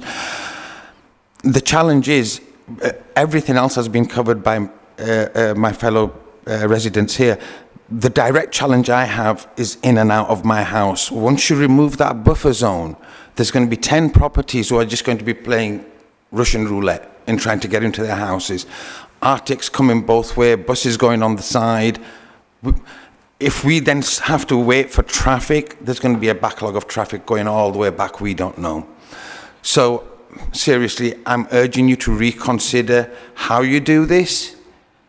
I accept you need to do something, but I seriously, in the interest of the safety of the residents, we should seriously reconsider the proposal. Thank you. Thank you, Mr. Syed. I now have the last speaker from the members of the public, which is Rosie Watson. Thank you, Madam Chair. I've just got the sort of catch-up bits, I think. Just for the members of the panel, I'd like to do a little bit of a history of Oakenshaw and the problems with traffic. For the last year, the residents of Oakenshaw have put up with people putting in a new lane, which has done wonders, but it took a year. So they've not had a bus for a year, and then it's all of a sudden going nicely and everything's looks as though it's okay. We've got a nice little road out of the bottom and it's lovely, and then all of a sudden people realise that we're going to have a bus lane. Presumably another year of disruption. Oakenshaw is described by many as a village surrounded by depots. It has more heavy goods and logistic depots than anywhere else because it's so near the M62. It's recently, within 200 yards, got away with not having Amazon, which would have caused havoc. There's a new development which comes up off a narrow road, and it has increased heavy goods by about 85%. They all go down to the chain bar, unless they try and go up White Lane, which is too narrow. Or worse still, go up Cliff Hollings, which is the width of a car. It's wonderful. It's wonderful. And now you're talking about disrupting them again. And it seems so unfair that they didn't know it was coming. It seems so unfair that no one bothered. Bearing in mind we have a joint forum with council, with the residents every year, and no one's been. You were talking about the consultation in 21-22. If memory serves me right, weren't we locked down? We were just coming out of lockdown. Nothing was really happening. No one was being consulted on anything. If you didn't pick it up online, you didn't pick it up. I missed it, and it's part of my job to look for it. I knew about the original. I didn't know about this one. And it was all because Oakenshaw was not mentioned. And it's almost like sometimes the people of Oakenshaw are missed because there are so many businesses in that area. We've got the Euroway, we've got the motorways, we've got everything there for business. But you've got a village in there, and the villagers have a right to live. So there's another thing as well that I don't think has been taken into consideration. 2 years ago at the forum, we'd had some gas pipe works in various places up Bradford Road. And they dug a bit up, put it back, dug another piece up and put it back. Exactly in this same area. It's exactly the same area. We've now been told that the gas main needs replacing the whole way up from Chain Bar to Odsall. It's one of those things. Over a few years, that work will have to happen because the mains are failing. The water's failing and the gas is failing. It's got to be done. Why is it failing? Because there's too many heavy goods. That's what we've been told by the gas company. So, I'm asking for a little bit of common sense, I think. It's such a short piece of road. Will it make a difference if you put it off and actually consult with the people that live there and do it last if you have to? Or maybe you could use the money to do something else and make it better further down. It's all Kirklees. I'm sure that if you go in further down, it's just as bad. That 268 bus goes a heck of a long way, all the way down to Dewsbury. It has problems all the way down. But when we look at the buses, I've got a couple of things on the buses, and one is really frivolous, but I'm going to tell you. On the buses, did we actually check how many people actually get on at that one bus stop? Yes. Did we check? I've never actually, I use that bus route all the time. I'm a little bus anorak, I use the bus for everything. I don't drive anymore, I've decided not to, it's not safe. The world is a better place with me off the road. Looking at it, I have never seen anybody get on at that bus stop. I once tried to get off at that bus stop. I was going to a funeral and I went from St Andrews and I decided it was too dangerous to walk down the road. So I decided for one bus stop I'd get on the bus. I'll tell you what happened. The bus driver went down the road from St Andrews in the middle lane. I pressed the bell. We stopped the other side of Chain Bar roundabout. So I waited at the bus stop and got the next bus back, and that bus stopped. So I'd argue that there's something wrong with that bus stop, because the bus drivers don't know it's there. Well, that one didn't. And it's one of those things, isn't it? You don't know what to say when it's like that. Half the time the bus doesn't come. I mean, this is a bus company that cares so much about this bus route that when they were doing the other lane, they diverted it through Wyke and at no point put it anywhere back onto Oakenshaw. They could have come down and gone past the station. They didn't. They went straight up Odsall.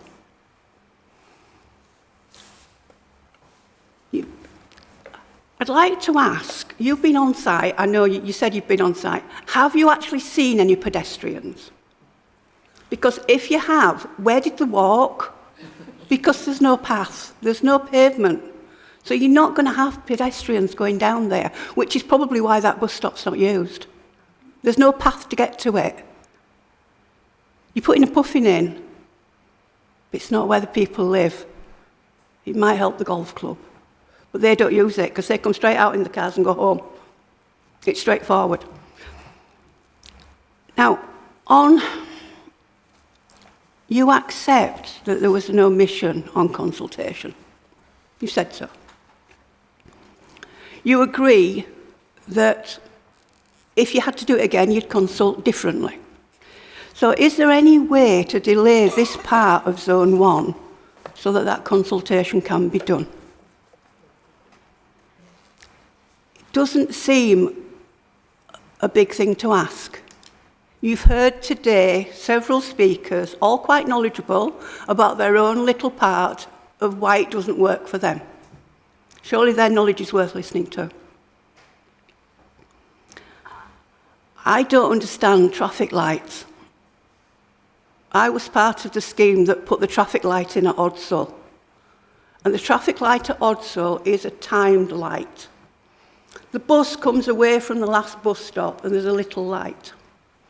It then goes into the lane that is going to go round the roundabout at Odsall on. And the light goes green. So the bus and a couple of cars get out before it goes back red.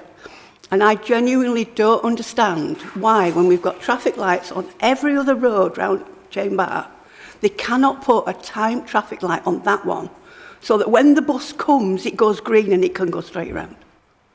I don't get it. The one at Odsall stops every other traffic light for about 2 minutes and the bus goes round. It can be done. There's no reason why not.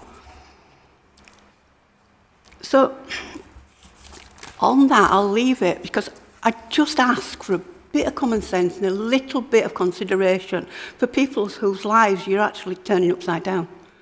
It's not fair, it's not right, and it needs looking at. Thank you.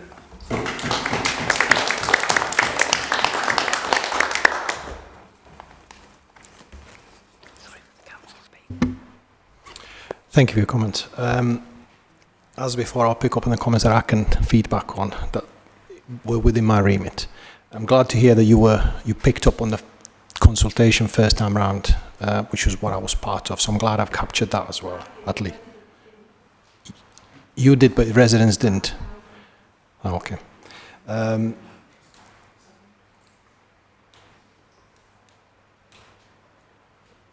The comments about or the question, statement about how I would do consultation differently next time around. In hindsight, I would pick up Oakenshaw as a community itself, not just look at the 300 metres and there's no properties in that region. So that was my previous statement. So I try to do things a smarter way. I don't think it was a poor effort on our behalf. I think we tried our best. We got certain things wrong. We got a lot of things right. But importantly, I feel like we've listened to the feedback that we received. We've listened. We've adjusted designs accordingly. I do take on board all of your comments today, and there's very, very valid comments. Some, in my opinion, span beyond the bus lane itself. And yes, there are many other problems in the area that the bus lane will not really fix or make worse. But the problems exist, nevertheless. The signalisation entry of that signalised, of that approach to the roundabout, why can't it be signalised? National Highways are very, very adamant, and they're very protective of the capacity that they control through their signals. And this is the best case scenario for them, whilst not trying to undermine their work and say that they're doing it wrong. They've got their own remit and they're doing their job the way they should be. It's a strategic network, road network. And by signalising in any shape or form the Bradford Road approach, it would have to take some of the green time, in simple terms, capacity, from other arms, making the queues elsewhere worse. So best case scenario for them is to queue the Bradford Road arm and allow that traffic to, wherever there's a gap, find it if there isn't a queue. So, as I mentioned earlier, that was the first logical way forward, but we didn't succeed, unfortunately. I think that's all the comments that I can comment on. Thank you. Thank you. We will now move on to elected members. Councillor Pinnock, please. Sorry.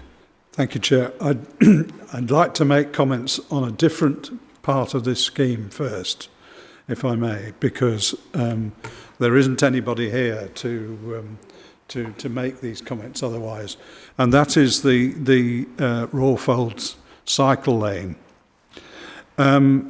Now, this is very specific. Sorry, I'd like to talk about Oakenshaw afterwards. But, where there are 10 bungalows not far from the edge of the town centre, they have quite long paths, and there is a car park at the southern end of this group of bungalows. They are intended for older people, sometimes disabled people, but not always. And the point I'm trying to make is that at the moment, people who have cars can park outside their houses, but with a permanent cycle lane, they won't be able to, and that therein lies their objection. Because they would have to walk all the way from the car park at the far end, and some of them are not able to do that. So you are replacing one group of people with another group, and the residents of the bungalows feel a bit hard done by. What I would like to see ideally is a way of ensuring that cars can park outside these bungalows and provide a cycle lane. I'm not quite sure how you do it, but I'm quite certain that in design terms it could be possible to do it with some sort of warnings as to the fact that people are about to cross a cycle lane, but to remove all possibility of being able to park outside these bungalows has got the people living there quite annoyed. And there is one particular objection, number 104 in the list, which is quite outspoken about it. And indeed they also say that they tried to get a permit parking scheme, but the council refused because they couldn't afford it. I don't know whether that's true. I'm just quoting what the residents said. But the very fact that they are not going to be able to park outside their houses is the thing that annoys them most of all. I can't quite think how far it is from one end of this row of houses to the other. It's probably well over 100 metres. And of course, if you live at one end, to walk to the other end, to the car park, it's quite a long way, as well as the long front paths that they've got. What I suppose I'm asking for is that some design scheme be produced that can accommodate both parking and a cycle lane, because it does seem unfair that sometimes disabled residents, I'm not suggesting they all are losing out to a cycle lane.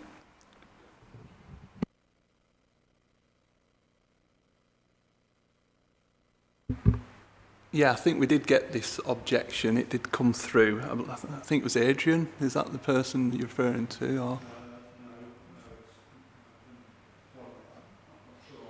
Right. Sorry, yeah. So in terms of, like you say, raised concerns about the loss of spaces outside, well, nearby the properties. I mean, strictly speaking, that it's an advisory cycle lane, so there shouldn't I mean, they can park in it, but they shouldn't really be parking it. It's for cyclists. And all we're doing is making sure that cyclists do get the opportunity to use that lane without obstructions of cars and things like that. So therefore promoting the cycling schemes that we're all looking to, you know, have within the council and have that continuity of approach with the cycle lanes. Hence why we're trying to promote that. But obviously with the, if there is concern regarding disabled place of parking, it's something we could look into in more detail, certainly, if they could show us exactly where they're losing this specific space and whether they've already got a space available and there's some ongoing problem why they can't park outside their actual property.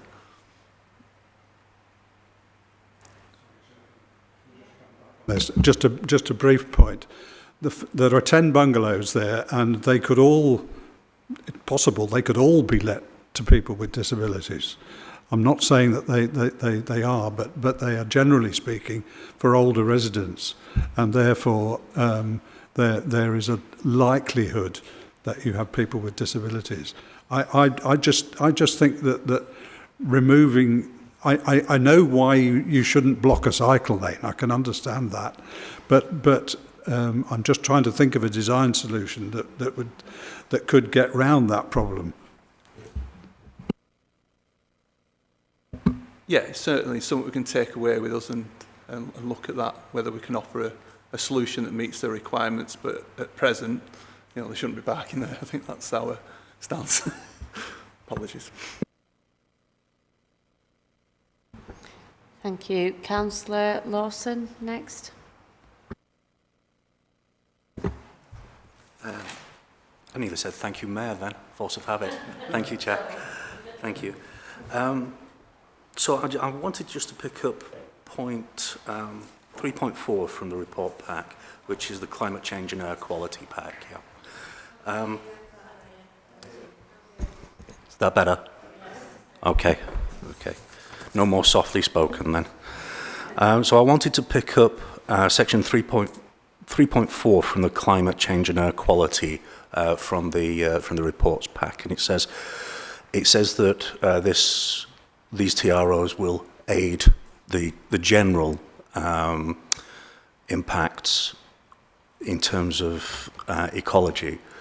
So I feel at liberty to follow up Mr. Priestley's points on the ecology here, and actually say, yeah, it is vital to this to what we're discussing today. And to add to what Mr. Priestley said, he was talking with some really great knowledge there about migratory corridors, wildlife migratory corridors. That does extend. We've had a survey done in Spen Bottoms, and that corridor connects Spen Valley and the Spen River with Lowmore as a migratory corridor, and I think it's worth seeing it in that wider context, not just in that South Bradford context. A little while ago, I spoke to Tracy Brebin, we're going back a few years now, probably 22, 23, about some legislation that we have in residential development, which is about biodiversity net gain. Now that came in, and I thoroughly agree with that. My suspicion is that legislation will catch up with us, and we will be doing that for civil engineering, for things like bridges, roads, for those kinds of things, and we should be looking at them. Now, I know that a piece of work started in Wyker because they told me it had, because I'd brought it up in a meeting, and they went away and they started that. I've lost sight of just where it is, but what I'm really keen on finding out is how we would ensure biodiversity net gain on this site, because I'm not seeing much that's going to convince me that we're actually going to gain here rather than just replace. Even like for like looks a little bit questionable about whether we'll be able to manage that. On air quality, I'd just like to know about what and when air quality is going to be measured. Is it going to be measured on site? Is it going to be a pre-commencement? Is it going to be pre-commencement? Is it going to be, or has the work been done? Because if we're relying on chain bars, then we're into a little bit of a problem there, because one, it's right on Chain Bar. Two, it's shrouded in trees. So it's always mystified me that you're wanting to measure air quality, but you're sticking in a bunch of trees. So I'd just like to know a little bit more about that air quality and how we can benchmark that, just to make sure that it is being effective and that TROs are working on this. Now, in a wider sense, I think what I've come here to ask is for you to defer this decision. I think Rosie mentioned delaying part of the decision is to defer this decision, given the omissions in consultation, and given the new portfolio holder an opportunity to go and visit, unless you've already been. I think that would be very valuable if you went and actually had a look at that before we sign all this off. And Councillor Pinnock's comments on raw folds, I think, really do need examining. So there's quite a lot in here that's unresolved, and quite a lot that needs correcting, to my mind. I think the most egregious one, though, is that lack of engagement with the community, because now it feels as though Waika is doing to, not with. That old thing about local government, you do with, not to, and it feels as though we're missing that link, certainly in this part of Oakenshaw. I'm going to leave it there because I think my colleague has something else to say. So thank you. Thank you, Councillor Lawson. Councillor Pinnock. Thank you very much, Chair. I'd just like to make one or two points about the way this is all presented. A couple of days ago, I went through the report and I looked at the appendices, and there are 143 objections which are listed in the appendices, and most of them are about Oakenshaw. But there are 4 about Rawfolds and 1 about the town centre. But the Rawfolds ones are all over the place. They're numbered in the same sequence as all the others. Now, that's not very helpful, I humbly submit. I think they probably put in the order in which they came. It would have been better if they'd been sorted so that they were in different sections. And I suppose this is related to what you as a committee are actually deciding. There are 3 TROs or amendments to, and the first one includes both Oakenshaw and Rawfolds. Now, I submit these 2 are completely different things. One is a bus lane, the other is a cycle lane. And they should have been separated into different traffic regulation orders. I'd really like to know why these 2 were put together, because to me, although they're on the same corridor, they're completely different things.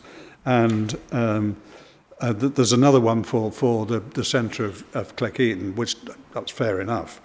And then the third one is various roads in Dewsbury, Cleckheaton and other places, without saying what these roads actually are. But anyway, the first one includes Halifax Road, Dewsbury as well. So that's at least 3 different and separate things. So the TROs are confusing, as well as the numbering of the appendices. I'd just like to make a point about all of this.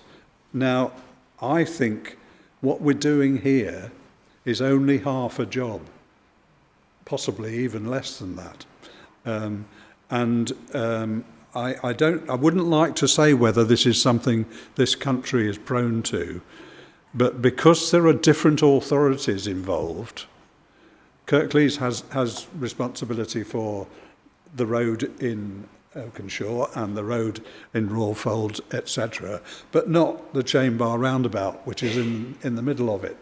That's somebody else. This is a part of the government, and they don't care about any other roads. all they're worried about is their precious motorway. Sorry, that sounds a bit vindictive, but they don't really care what goes on elsewhere. So therefore, what happens to the traffic around Chain Bar is of no interest to them whatsoever, and they won't even change the traffic lights exiting the A58 from Halifax by putting a camera on there to try and stop people jumping the lights, because that was one of the complaints that people coming out from the Oakenshaw Road make very frequently, particularly bus drivers. And Highways England will not do anything about it. Now, I don't know whether there is any way we can force them into doing that. I rather doubt it, given their past attitude. But I do worry that we've got a scheme here which is only doing half a job. This is, with all due respect to the officers there, you have dealt with the things you can deal with. But there are unfortunately things that over which you have no control.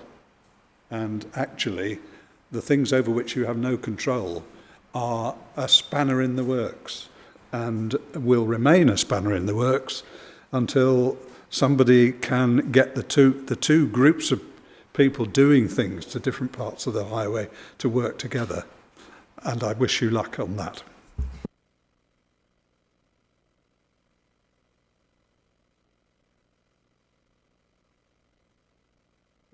Just a minor point. Yeah, so, you know, in terms of the boundary, council boundary, and you've got obviously national highways with Chain Bar roundabout. Our design curtails before that roundabout, but there is the capacity issues, etc. We've also, I don't know if you mention it in here, but we've had that Section 278 scheme that's been recently built. A bit of widening, capacity, it's been increased. So we have had that discussion, is that we have had that blended conversation, if you like, as much as we can do, because obviously they have different remits, yeah, in terms of, you know, what National Highways want to deliver and what Kirklees Council want to deliver. Unfortunately, it's always going to be the case, isn't it, unless there's some other way of collaborating other than just direct communication. This is for the higher powers to come up with. Yeah, exactly. Thank you. Yeah. In response to your question about the TROs and how they appear to be jumbled, we've got a brand new TRO system, electronic one, and it houses static restrictions and bus and cycle lane restrictions only at present. We are working on putting all the moving traffic regulation orders in and the all the rest of the others, the speed limits. But at the moment, those are the only ones that are in the new system. And when they were imported in, we consolidated the order. So we have to name them as they come. So the amendment orders are in the new system and the TRO is not. So I do apologise, I know it's quite confusing, but legislative-wise, that's what we had to do.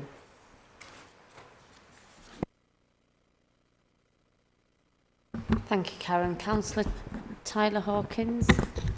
Thank you, Chair.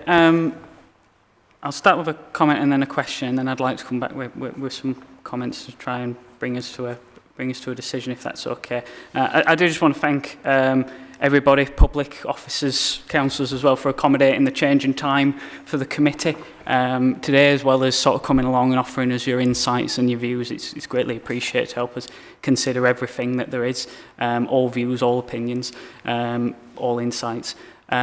Just the question I do have is, because I've heard from Councillor Lawson and Councillor Pinnock today, I couldn't see their contributions or any contributions in the pack provided. During the sort of formal consultation, the actual mechanisms that there are for councillors to input into the TROs. Were any received? That's a broad question for the officers, less the councillors. Was any received from the ward councillors on that?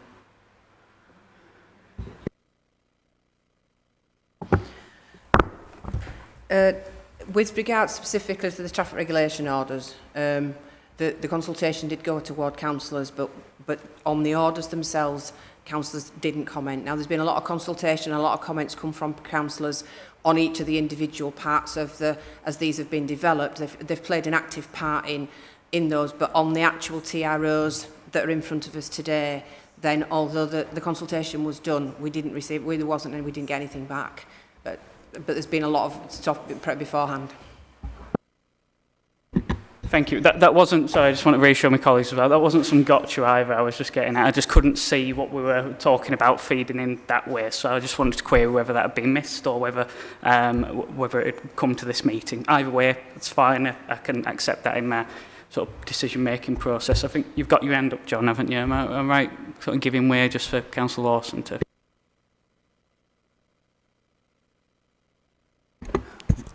Is that okay this time? You can hear me. So on that point, I did ask whether I'd be able to read out a letter that Kath Pinnock had sent in. So if you don't mind, it's pertinent. Contacting you both regard to Cabinet Local Issues meeting on Wednesday. The report considers objections to TROs that are needed in order to implement the decision on the overall scheme made in September 24, not 25, as in the report. The report states correctly that ward councillors, we have objected to the TROs. Although we haven't objected at this stage, we have been clear that we do have objections to elements of the scheme. We have made this clear at every stage of the consultations during the virtual meetings. It is therefore very concerning that Cleckheaton Councillor's position has been framed as having no objections. Part 1, Bradford Road, Oakenshaw, we have never been provided with data that overwhelmingly supports the bus lane. The main barrier to a more reliable bus service on that road is access to Chain Bar. Traffic from Bradford wishing to go to Cleckheaton has to cross 3 lanes of traffic on Chain Bar when there are no traffic lights on that junction to enable safe movement. Please provide the evidence that bus times will significantly improve. In fact, having buses that are not regularly cancelled would be a better first step in improving bus travel. Part 2, cycle lanes. I will reiterate the concern that we have expressed at every stage, that is, what happens to cyclists once they reach Chain Bar? The answer we have been given is that cyclists will go round Chain Bar on the footpath. That, of course, overlooks the fact that cycling to Oakenshaw involves crossing 4 very busy roads, including 2 slip roads to the M62. It is not surprising that residents and councillors become frustrated and dismayed when holistic approaches to problem solving are dismissed because the focusing of the funding is so restrictive. Please can these objections be reported at Cabinet? I think I'd just like to comment on that I think Armin came up with, or was it Jason, came up with the answer to what's happening to the cycle lanes, which was it's not considered safe to run cycle lanes down there, and it's much more preferable to run them down through the Greenway and Sustrans' Greenway. Yeah. Thank you. Yeah, and thank you for that from Councillor Pinnock, other Councillor Pinnock as well, Councillor Lawson. That's I do appreciate that, and would like to take away as well with the officers that sort of future objections, how they're captured by ward councillors so that they are more accurately reflected in sort of future reports. That's certainly something I'd like to see taken away. The improved consultation as well, I think that's been sort of acknowledged. I'm glad that's been acknowledged, and sort of Councillor Pinnock's point as well about seeing the TROs divided up for consideration. I think that makes the process a bit clearer. I don't think it fundamentally changes what we go through here, but it does make it a bit clearer for anyone sort of following along as well, so I think that's useful. Some questions were asked sort of either way, so I would just like to come back on all those and, as I say, try and bring us to a decision with certainly my view. I am very familiar with the Chain Bar roundabout. I periodically commute along it, but did go along last Friday ahead of this meeting when I could fit it in as part of sort of consideration and see it with my own two eyes. I'm very keen on doing that. Councillor Pinnock will recall as well that there was a certain proposed distribution site a couple of years ago, which was considered at a strategic planning committee where similar concerns and questions were raised around congestion in particular, which I fully understand and appreciate. Something again that I know Councillor Pinnock is familiar with is, and we both railed against together in this chamber, is the state of the current bus provision today, certainly from Arriva. But as the infrastructure improves and as more public control is exerted over bus providers, we do need to consider the bus provision to come, not necessarily how it is today. There is something I want to clarify and want to make sure I'm getting this right. In terms of the scope of this committee, for Cabinet Committee local issues, the scheme itself and a lot of the comments relating on both from officers and the public around the scheme was actually decided 5 years ago, I believe it was, the scheme overall, which was before I was a councillor even. And the scope of this committee is purely around the traffic regulation orders and not the wider scheme. So in theory, if we voted today to reject the TROs, all the previous approvals are still in place. So the road would still be, this road widening is still approved, and the TROs today, either way, will not change that scheme. Today in this committee, we don't have, I believe, again, correct me if I'm wrong here, anyone, we do not have the constitutional powers to overturn those decisions previously taken, particularly around the TCF funding, and it isn't within our references or delegated powers. The concerns, so just for like in layman's terms, the concerns around the constructions and the disruption and the biodiversity is outside of the scope of this committee. But the concerns around the usage of the bus lanes, the consultation and whether a bus lane is appropriate is within the scope of the committee and is something which we are considering. A lot of the concerns which I do sympathise with are ongoing issues around the congestion, the bus capacity, the parking, etc. And these do exist today. I don't think the TROs will exasperate those. Again, that's the TROs, different from the scheme overall itself, where I understand difference of opinion there. I do greatly respect and appreciate the views that the public have come here today with, and from my fellow councillors, John and Andrew, and Kath, which I hope they recognise when we've been in similar situations in the past. And I appreciate the suggestion for the deferment as well. But whilst disappointing those in attendance, I'm sure, purely based on the scope of this committee, I feel the TRO should be approved in line with the existing works and approvals that have been agreed, and wish to move that we accept the officer's recommendations in the report.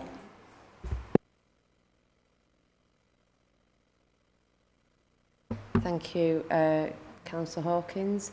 I'm going to second that recommendation. Okay. Yeah. So that's been approved. Yeah. Okay. So we're going to close the meeting. Shame on you. Thank you.